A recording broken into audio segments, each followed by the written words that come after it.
हाय, hello, नमस्कार. आपल्या सगळ्या गोड ताईंचं, दादांचं, काकांचं, काकूंचं आणि अगदी छोट्याशा चिमुकल्यांचं सुद्धा अगदी मनापासून स्वागत करते आपल्या छोट्याशा ब्लॉगमध्ये आणि यूट्यूब चॅनलमध्ये सुद्धा, ज्याचं नाव आहे राखी पाटील K4V. श्री स्वामी समर्थ सगळ्यांना. सकाळचे 5:30 वाजलेले आहेत आणि सकाळच्या 5:30लाच आज माझी पहिली सुरुवात झालेली आहे. सकाळी थोडीशी प्रसन्न अशी सुरुवात झालेली आहे आणि डोळ्यामध्ये थोडी झोप पण आहे. तर झोप काही पूर्ण झाली नाही. रात्री यायला पण बाहेरून यायला उशीर झाला. त्याच्यामुळे आल्यानंतर परत थोडंसं घरातलं आवरलं आणि मग झोपलो. त्याच्यामुळे मग उशीरच झाला. तर उशीर झाला आहे किंवा उशीर झाला होता, परंतु सकाळी पण तेवढं लवकर उठायचं आहे ही सुद्धा एक जाणीव मनामध्ये होती. म्हणून पहाटे सकाळी केव्हाची जाग येऊन गेली आणि मग मी 5:30 वाजेला उठली. कारण 5:30 वाजता स्वयंपाकाला लागण्याचं कारण म्हणजे असं की आज स्वामी समर्थ केंद्रामध्ये जी 10:30ची आरती असते, तर त्या आरतीला आज घरचा नैवेद्य आहे. आपल्या घरचा नैवेद्य आज आरतीला घेऊन जायचं आहे. तर मग लवकर 9:45 वाजेला केंद्रामध्ये जायचं आहे आणि केंद्रातल्या दादांनी सांगितलं आहे की 9:45 वाजेला केंद्रामध्ये तुम्ही हजर राहिलं पाहिजे, जेणेकरून पुढच्या ज्या गोष्टी असतात, नैवेद्य ताटामध्ये सर्व करणं वगैरे, अशा सगळ्या गोष्टी तुम्ही वेळेवर झाल्या पाहिजे. त्याच्यामुळे 9:45 वाजता शार्प केंद्रात पोचायचं आहे. आणि मग इथं मी बटाटे उकळायला टाकून दिले सुरुवातीला सगळ्यात पहिले, व्यवस्थित शुचिर्भूत होऊन. आणि मग त्यानंतर चहा ठेवला. चहा पिला नाही तर तरतरी येणारच नाही आणि त्यातल्या त्यात अजून बाहेर पाऊस चालू आहे. तर बाहेर पाऊस सुरू आहे आणि आतमध्ये चहा नाही पिला तर ती मजाच काही वेगळी राहत नाही. चहा पिल्यानंतर अशी वेगळीच तरतरी येते. तर त्यानंतर मग चहा वगैरे घेतला आणि अजूनच छान वाटत असतं. तर मला पहिले बासुंदी करायची होती. माझी बासुंदी करण्याची प्लॅनिंग होती. कारण महिन्याच्या शेवटचा जो दिवस असतो, त्या दिवशी माझ्याकडचं नैवेद्य आरती असते महाराजांना. माझ्याकडचं म्हणजे महाराजांच्या घरचं. आता हे घर माझं आहे असं मला म्हणायचं नाही, हे घर महाराजांचंच आहे. तर महाराजांना त्यांच्या घरून केंद्रामध्ये नैवेद्य घेऊन जायचा होता. आणि 7 वाजलेले आहेत. तर 7 वाजेपर्यंत मग मी बाकी सगळं जे काही होता पुढच्या हॉलचा पसारा वगैरे, हे तिघेजण झोपलेले आहेत, तोपर्यंत पुढच्या हॉलमध्ये जे काही पसारा आपला पडलेला असतो थोडाफार, तो आवरून घेतला. म्हणजे हे सगळेजण उठल्यानंतर फक्त झाडू पोछा करायचाच राहील. तर मग पटापट मी भाजी करून घेतली बटाट्याची. तर ॲक्च्युली मला करायची होती फ्लावरची भाजी, परंतु काल संध्याकाळी यायला रात्री उशीर झाला म्हणून फ्लावर आणला गेला नाही. तर मग म्हटलं बटाटे पण छान लागतात पुरीसोबत. आलू मटरची भाजी किंवा मटर पनीरची भाजी पुरीसोबत छान लागत असते. म्हणून मग सगळ्यांनी फरमाईश केली की छानपैकी आलूचीच भाजी कर, पुरीसोबत छान लागते. म्हणून मग आलूची भाजी करायचं ठरवलं. आणि ॲक्च्युली करायची होती बासुंदी नैवेद्याला, परंतु जायच्या दिवशी पण लवकर निघून गेलो आणि यायला पण उशीर झाला. त्याच्यामुळे दूध आणायचं राहिलं आणि बासुंदी पण आठवायची राहिली. तर मग म्हटलं गोड आजचे दिवस शिरा वगैरे असं करून टाकते, गोड म्हणून नैवेद्य काहीतरी पाहिजे असतो. तर मग शिरा करायचा आहे. आणि दुसरी गोष्ट म्हणजे स्वयंपाकामध्ये मी बटाट्याची भाजी, वरण भात, पुरी, शिरा आणि भजी, कुरडई पापड वगैरे असं काहीतरी करणार आहे. तर नैवेद्य आरती आपण जेव्हा घेऊन जात असतो, जेव्हा सेवेकरी महाराजांचा जो भक्त असतो, जेव्हा नैवेद्य आरती घेऊन जात असतो, तर त्यावेळेस त्याच्या मनामध्ये एक वेगळाच आनंद असतो. आणि 7:30 वाजेपर्यंत माझं भात झाला, वरण झालं, भाजी झाली आणि भजींची पीठसुद्धा तयार झालं. आणि त्यानंतर भजींसाठी मिरच्या वगैरे पण तळल्या गेल्या. तर आता वाजलेत 7:45 आणि माझं भाजी, वरण, भात, पुऱ्यांची कणिक मळली गेली, भजींचं पीठ झालं तयार. तर आता मी पहिले देवपूजा करून घेते. आणि इतकं मनाला एवढं छान वाटतं आहे ना की सकाळमध्ये उठून महाराजांसाठी नैवेद्य बनवते. माझ्या मनातली खूप दिवसांची इच्छा आज पूर्ण झालेली आहे. आणि त्रिशा, नविका आणि हे तिघंजण झोपलेले आहेत. तर आता जवळजवळ 7:45 वाजले असतील आणि मी ह्या तिघांना यांना उठवते पहिले. बाहेरून मला जे केंद्रामध्ये घेऊन जायचं आहे साहित्य आणि नैवेद्याला जो शिऱ्यासाठी ॲक्च्युली मला करायची होती बासुंदी, तर मी ते तुम्हाला अगोदर सांगितलेलं आहे. तर शिरा करते आता. तर शिऱ्याला जे दूध पाहिजे तर ते दूध यांना घ्यायला पाठवते. काही फुलं वगैरे, पेढे जे काही असेल केंद्रामध्ये घेऊन जायला, तर ते मी यांना घ्यायला पाठवते आता आंघोळ वगैरे करून. आणि मग त्यानंतर मग त्रिशाला आणि नविकाला बघते, जर त्या उठणार असतील तर त्यांना उठवते. कारण की त्यांना बालसंस्कार केंद्र आहे असं त्या दादांनी सांगितलं आहे. तर त्या जर हो म्हणत असतील तर त्यांना पण घेऊन जाते मी.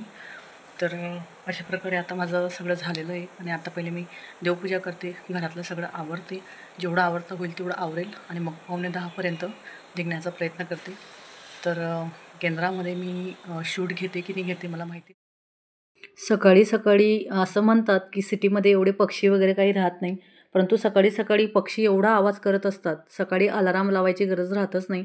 समोरच्या झाडांवर किंवा बाल्कनीमध्ये एवढे पक्षी आवाज करत असतात. समोरच्या झाडावर तर खूप जास्त बसतात आणि खूप वेगळ्या वेगळ्या पक्ष्यांचा आवाज येत असतो. त्याच्यामुळे सकाळी अलाराम लावो अशी काही गरज वाटतच नाही. शार्प 5, सव्वा 5 वाजेपर्यंत पक्ष्यांचा खूप जास्त चिवचिवाट असतो.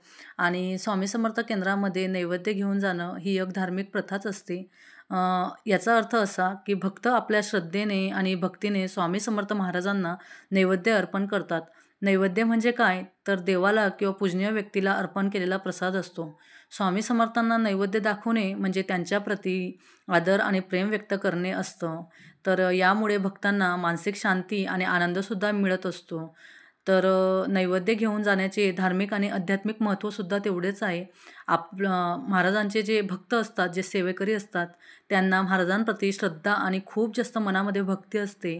तर नैवेद्य घेऊन जाणे ही भक्तांची स्वामी समर्थांवरील श्रद्धा आणि भक्तीच दर्शवत असते. तर ते स्वामींना नैवेद्य अर्पण करून त्यांच्याप्रती आपली निष्ठाच व्यक्त करत असतात. तर ज्यावेळेस आपल्याला कृपा आशीर्वाद मिळत असतो, तर नैवेद्य दाखवल्याने स्वामींची कृपा आणि आशीर्वाद मिळत असतो, अशी भक्तांची धारणा असते. त्यांच्या आशीर्वादाने भक्तांच्या आयुष्यात सुख समृद्धी येते, असे प्रत्येक भक्ताला वाटत असते आणि त्याचप्रमाणे भक्तांना मानसिक शांततासुद्धा लाभत असते. तर नैवेद्य दाखवण्याची प्रक्रिया भक्तांना मानसिक शांती आणि समाधानसुद्धा देत असते. देवाला नैवेद्य दाखवताना, त्यांची सेवा करताना एक वेगळाच आनंद मिळत असतो आणि आपल्याही मनामध्ये आपल्यालाही नेहमी असंच जाणवतं की आज बघा, जरी काल रात्री खूप जास्त फिरलं गेलं होतं, पाय वगैरे सगळे दुखत होते, पण ज्यावेळेस मी स्वयंपाक करत होती त्यावेळेस अखंड माझा स्वामीनाम जप सुरू होता. मनामध्ये कुठेही माझं मन थकलं आहे किंवा शरीर थकलं आहे हे मला कुठेही जाणवत नव्हतं आणि मला खूप आत्मिक समाधान लागत असतं नेहमी नैवेद्य बनवताना आरतीसाठी आणि खूप छान वाटत असतं मनाला. तर स्वतःला आपल्याला एवढं आत्मिक समाधान वाटत असतं की नैवेद्य दाखवल्याने आत्मिक समाधान मिळते. स्वामी समर्थांची सेवा करणे, त्यांना नैवेद्य अर्पण करणे, यामुळे भक्तांना आपल्या जीवनात एक वेगळाच आनंद मिळतो आणि त्यांचे जीवन सार्थक झाल्यासारखे वाटते. जेणेकरून स्वामी महाराजांना आपल्याकडून काहीतरी सेवा होते. महाराजांची सेवा आपल्याकडनं थोडी का होईना, जास्त नाही पण फूल नाही तर फुलाची पाकळी आपल्याकडनं होते, हे आपल्याला नेहमी वाटत असते. तर स्वामी समर्थ महाराजांना नैवेद्यासाठी विविध प्रकारचे पदार्थ अर्पण केले जातात. यात लाडू, शंकरपाळी, पुरणपोळी, खीर, मिठाई असे अनेक वेगळ्या प्रकारचे सात्विक पदार्थसुद्धा याच्यामध्ये नैवेद्य म्हणून दाखवतात आणि नैवेद्य दाखवताना तुळशीचे पानं ठेवणे तेवढे शुभ मानले जाते. तर महाराजांना आपण जेव्हा नैवेद्य दाखवत असतो, तर त्यावेळेस त्याचे असे बरेचसे असे नियम असतात. जे नियम आपण पाळले, तुळशीचं पान वगैरे ठेवले आणि त्यांचा जो नैवेद्य मंत्र म्हटला, अशा गोष्टी जर आपण केल्या, तर तो नैवेद्य महाराजांपर्यंत पोहोचला जातो असे म्हटले जाते. तर आता आमची जाण्याची तयारी झाली, कारण ॲक्च्युली वेळ तर झालेलाच होता आणि प्रॉब्लेम खूप मोठा झाला माझा. साडी एखाद्या दिवशी काय होतं, ज्या दिवशी घाई होत असते ना, त्या दिवशी घाई झाली म्हणजे अजून परत काहीतरी नुकसान होत असतं. साडी व्यवस्थित जमतच नव्हती, प्लेट्स पण व्यवस्थित पाडता येत नव्हत्या. वरती प्लेट्स घ्यायची की जी आपली पिन असते ती पिनच परत निघून जायची आणि ती पिन व्यवस्थित बसतच नव्हती. 2 पिन चेंज केल्या, तिसरी पिन लावली तरी प्रॉब्लेम तोच होत होता आणि मध्येच भजींचा डबा पण पडला, भजींचा डबा पण सांडला गेला. परत अजून त्या भज्या बाजूला ठेवल्या, परत नवीन भज्या काढल्या. म्हणजे निघताना दोघी पोरींचं आवरणं, प्लस घरातलं पण सगळं व्यवस्थित करून जाणं आणि प्लस वेळेवर पण पोचणं आणि सगळ्यात महत्त्वाची गोष्ट म्हणजे माझ्याजवळ डिसिप्लिन खूप जास्त आहे. तर मग तो डिसिप्लिन जास्त असल्याने अजून जास्तच त्रास होत असतो. आणि केंद्रात पोचलो तर तिथं ऑलरेडी बालसंस्कार केंद्र सुरूच झालं होतं. ते दादा तसे म्हटलेच होते मला की तुम्ही पोचण्याच्या पहिले बालसंस्कार केंद्र सुरू झालेलं असेल, पण थोडं का होईना मुलांना थोडंसं बसवा असं म्हणून थोडंसं कानावर पडेल. तर मग केंद्रामध्ये पोचलो आणि तरी पण व्यवस्थित टायमाला पोचली. छान असं नैवेद्य करून आणल्यानंतर जे आत्मिक समाधान असतं बघा, 10:05 का मे बी 3 मिनटं झाले होते. तर छान असं आत्मिक समाधान असतं की आपल्या हातून आज छान झालेलं आहे. आणि सगळ्यात महत्त्वाचं म्हणजे महाराज आपल्या घरचं जेवणार आहेत, हे तर एक मोठा आत्मिक समाधान असतं. कारण तुम्हाला सांगते मी, माझी म्हणजे खूप वर्षापासूनची जेव्हापासून मी केंद्रामध्ये माझा प्रवेश झाला किंवा जेव्हापासून मी सेवेकरी झाली, तेव्हापासून माझी इच्छा होती की महाराजांना एकदा तरी नैवेद्य आपण घेऊन जायला पाहिजे. महाराजांनी नैवेद्य ग्रहण केला पाहिजे आपल्या घरचा. परंतु चान्स मिळत नाही हे आपल्या सेवेकऱ्यांनासुद्धा माहिती असतं. कारण की ऑलरेडी केंद्रामध्ये एवढे सेवेकरी असतात, जुने नवे एवढे सेवेकरी असतात आणि त्यांचेच नंबर लागणं मुश्किल असतं. तर आपल्याला कुठून मिळेल ही सुद्धा आपल्याला एक हे असते की आपल्याला वाटत असतं की आपला नंबर लागणं इम्पॉसिबल असतं. परंतु मला माहिती नाही की असं कशामुळे घडत आहे असं म्हणून. काही महिन्यांपासून मी आता सांगत नाही किती महिने असं म्हणून सांगता येणार नाही. परंतु पकडून घेऊ आपण 5-6 महिन्यांपासून मी सांगते माझ्या मनातल्या इच्छा, सगळ्या इच्छा कशा काय पूर्ण होत आहेत मलासुद्धा कळत नाही आहे. स्वामी महाराजांच्या कृपेने सर्व इच्छा एवढ्या छान माझ्या पूर्ण होत आहेत. मे बी माहीत नाही ब्रह्मांडाला जो आवाज जातो आहे, ब्रह्मांडाला ज्या गोष्टी माझ्या पोचत आहेत, जो मी दिलेला आवाज पोचतो आहे त्या पूर्ण होत आहेत. एकमेक गोष्ट जी मी मनातनं गोष्ट काढली, तुम्हाला खोटं वाटेल, जी गोष्ट मी मनातनं काढली ना, की मला हे हवं आहे किंवा मला हे करायचं आहे किंवा माझी इच्छा आहे, तर तुम्हाला सांगते मी, एवढ्या पटापट ह्या गोष्टी घडत आहेत. म्हणजे एवढ्या पटापट ह्या गोष्टी घडत आहेत. आता असं नाही की मी देवपूजा करते म्हणजे मी देवाकडनं ह्या गोष्टी मागत आहे किंवा मला काहीतरी मिळावं म्हणूनच मी देवपूजा करते किंवा मला काहीतरी मिळावं म्हणून मी देवाला काहीतरी लालच म्हणजे लालसा देते देवाला. देव कोण आपला? आपला लालसा ऐकणारा किंवा आपण लालच देणारो एवढा देवापेक्षा आपण मोठे नाही आहेत. परंतु माहिती नाही कशामुळे ह्या गोष्टी घडत आहेत. आपलं कर्म रिटर्न आपल्या वाट्याला येत असतं हे पण असू शकतं मे बी. आणि तुम्हाला पहिल्यापासून माहिती आहे जे माझे जुने सबस्क्रायबर आहेत ते, की मी कर्माला खूप जास्त मानत असते आणि मे बी माहिती नाही 5-6 महिन्यापासून माझ्या मनातल्या सगळ्या इच्छा पूर्ण होत असतात. जी मी तोंडातनं शब्द काढला किंवा जे मी मनातनं काढलं, कुठल्याही प्रकारचा हट्ट नाही, कुठल्याही प्रकारचा घरामध्ये भांडणी नाही, राग, रुसवा नाही किंवा मागणीसाठी भांडणी करणं नाही, की मला हेच पाहिजे, मला तेच पाहिजे.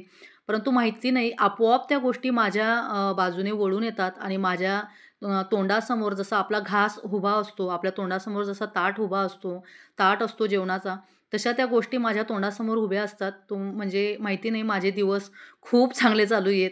माझे ग्रहमान एवढे चांगले चालू आहेत. याच्या अगोदर पण माझे ग्रहमान चांगलेच होते. कधी वाईट असं घडलं नाही. आणि मी हेच म्हणते ज्यावेळेस आपलं चांगलं होत असतं, तेव्हा स्वामी महाराजांच्या कृपेने आपलं चांगलं होत असतं आणि ज्यावेळेस आपलं वाईट झालेलं आहे किंवा ज्यावेळेस आपलं वाईट होणार आहे किंवा आपल्या मनासारखं घडलं नाही, तर ते स्वामी महाराजांच्या इच्छेने घडलं. स्वामी महाराजांची इच्छा होती म्हणून ते झालं, असं मी म्हणते. आणि भगवान के घर में देर आहे, अंधेर नाही. त्याच्यामुळे पेशन्स ठेवावे लागतात. प्रत्येकच दिवस हा आपल्या मनासारखा नसतो किंवा प्रत्येकच गोष्ट ही आपल्या मनासारखी नसते, हेही तेवढंच महत्त्वाचं असतं. आणि संयम ठेवून पुढे चालायचं असतं. कारण की कसं असतं, आजचा दिवस खूप छान गेला, खूप भारी गेला म्हणून म्हणून तो उद्या पण तसाच जाईल. आज माझा पाय दुखला नाही, आज माझी हील्स दुखली नाही, तर माझा पाय उद्या पण दुखणार नाही, असं होणार नाही. जर तुम्ही त्याच्यावर नक्कीच काम करत असणार, तर ते पाय दुखणं पण बंद होऊन जाईल. आपलं कुठलंही दुखणं पण बंद होऊन जाईल. परंतु जर तुम्ही कुठलं कामच केलं नाही, त्याच्यावर कुठलं गोष्टच केली नाही, तर ते सुद्धा चांगलं व्यवस्थित होणार नाही. त्याच्यामुळे आपलं कर्म मे बी आपलं कर्म असू शकतं. आपण देवावर ठेवलेली श्रद्धा आणि जी श्रद्धा आपण ठेवतोय, जे कर्म आपण ठेवतोय, तर कुठल्याही फळाची अपेक्षा न करता आपण जर ह्या सगळ्या गोष्टी करत गेलो ना, तर मला तरी वाटतं, की भगवंताला एक दिवस आपली दया येते आणि भगवंताला एक दिवस आपली कीव येते आणि त्याला आपल्याला द्यावंच लागतं. ह्या तरी गोष्टीशी मी सहमत आहे. तर झाली होती आरतीची सुरुवात झाली होती आणि त्या दादांनी मला अगरबत्ती वगैरे ओवाळायला लावली औदुंबराला आणि त्याला. आणि तिकडं बालसंस्कार केंद्रसुद्धा छान सुरू होतं. ते काका मुलांना खूप छान समजवत होते. कसं काय करायचं, कशी डेअरिंग वाढवायची, थोडंसं स्टेज डेअरिंग वाढवली पाहिजे. तुम्हाला जेही 2 शब्द जे मंत्र येत असतील, काहीतरी प्रार्थना येत असतील, काहीतरी स्कूलचं काहीतरी येत असतील, ते तुम्ही इथं येऊन बोला म्हणजे तुमची डेअरिंग वाढेल. असं ते काका जे समोर बसलेले होते, ते सुद्धा मुलांना व्यवस्थित पद्धतीने समजवत होते. तर तुम्हाला एक सांगते, माझी खूप दिवसापासूनची इच्छा होती, की मी महाराजांना एकदा तरी नैवेद्य आरती घेऊन जावी. एकतर 10:30च्या आरतीला जावं, एकतर रात्रीच्या आरतीला जावं. परंतु जी इच्छा मी म्हटली ना, जी इच्छा माझी होते, ती इच्छा माझी पूर्ण होते असं म्हणून. तर स्वामी महाराजांचीच कृपा म्हणावी लागेल. एक दिवशी अचानक मला कॉल आला, की तुम्हाला नैवेद्य आरती करायची असं म्हणून आणि मला एवढा आनंद झाला ना, की बघा स्वामी महाराज एखाद्या किंवा स्वामी महाराज असो किंवा कुठले पण देव असो, साईबाबा, गजानन महाराज, कुठलेही असो, एखाद्या करोडो किंवा लाखोपतीच्या घरी त्यांच्याकडे असे फोन जाणार नाहीत. जो पैसेवाला असेल खूप जास्त, खूप त्याच्याकडे पैसा असेल, त्याच्याकडे असे फोन जाणार नाहीत. आपण सर्वसाधारण व्यक्ती आहे आणि आपण खरंच काहीतरी पुण्य केलेलं आहे आपण खरंच काहीतरी मागच्या जन्माचं पुण्य केलेलं आहे, की आज आपण महाराजांचे, दत्त महाराजांचे असो किंवा स्वामी महाराजांचे असो, आज आपण सेवेकरी होऊन बसलेलो आहे. कारण मागच्या जन्माचं केलेलं पाप हे आपण ह्या जन्मात फेडतोय. परंतु एकच ठरवलं आहे मनाने, एकच ठरवून घेतलं आहे, की मागच्या जन्मात जे पाप झालं असेल, ते पाप आपण जर ह्या जन्मात आता फेडतोय. आपल्याला जर हा त्रास होत असेल कुठल्याही छोट्या-मोठ्या गोष्टींचा, तर ह्या जन्मात नक्कीच चांगलं पुण्य करून जावं, जेणेकरून आपलं पुढचा जन्म आपला छान जाईल असं करू गुरुवर्या रे, अगाध महिमा तव चरणांचा वर्णायामती देया रे, अक्कल कोटी वास करुणिया दाविली अघटित चर्या रे, लीला पाशे बद्ध करुणिया तो. आणि बघा तुम्हाला एक गोष्ट सांगते, हा व्हिडिओ ॲक्च्युली कोणीच घेतलेला नाही आहे. हा व्हिडिओ माझ्या घरातल्यांनी पण कोणी घेतला नाही आहे. केंद्रामध्ये एक ताई आलेली होती, तिला मी ओळखत नाही, ती मला ओळखत नाही. पण कसं असतं बघा तुम्ही, कर्म कसं आपल्या वाट्याला फिरून येतो, परत परत माझा शब्द हा कर्मालाच येतो आणि येत असतो. तर कसं असतं, ती एक ताई माझ्याच एजची तिथं आली होती केंद्रामध्ये. मला माहिती नाही, ती मला ओळखत नाही, मी तिला ओळखत नाही आणि आम्ही कधी एकमेकांना बघितलं नाही. तर तिने माझा हा व्हिडिओ पाठीमागून काढून ठेवला आणि तिने तो व्हिडिओ व्हर्टिकलमध्ये काढला होता. परंतु मग व्हिडिओ एडिट करताना मी तो हॉरिझॉन्टलमध्ये केला. परंतु थँक्यू सो मच ताई. खरंच तू तो व्हिडिओ पाठीमागून काढला आरती करताना आणि आरती झाल्यानंतर मग तिने सांगितला, की मी तुमचा व्हिडिओ काढलेला आहे असं म्हणून. तर बघा आपण जेव्हा एखाद्याचं मलाही तशीच सवय आहे. जर एखाद्याचं काहीतरी चांगलं होतं आहे कुठेतरी सोसायटीमध्ये गणपतीचा कार्यक्रम, डान्स वगैरे काहीतरी नवरात्र, तर मी लगेच तिथं त्या जवळच्या लोकांचे व्हिडिओ काढून ठेवते आणि त्यांना सेंड करून देते न सांगितलं तरीसुद्धा. त्यानंतर आरती वगैरे झाली आणि मग मी सगळं ताटातलं माझ्या डब्यामध्ये ओतून घेतलं. म्हणजे ते आपल्याला घरी येऊन सगळं आपल्यालाच खायचं असतं आणि त्यानंतर महाराज आपल्या घरचं जेवण केलं महाराजांनी म्हणून उष्टे ताटं टाकून नाही यायचे, जेणेकरून ते ताटं अजून कोणीतरी दुसरं धुईल. म्हणून मग मीच स्वतः स्वच्छ करून आली तिथले ताटं वगैरे आणि छान सेवा झाली. म्हणून मग एक आत्मिक समाधान पण लाभत होतं.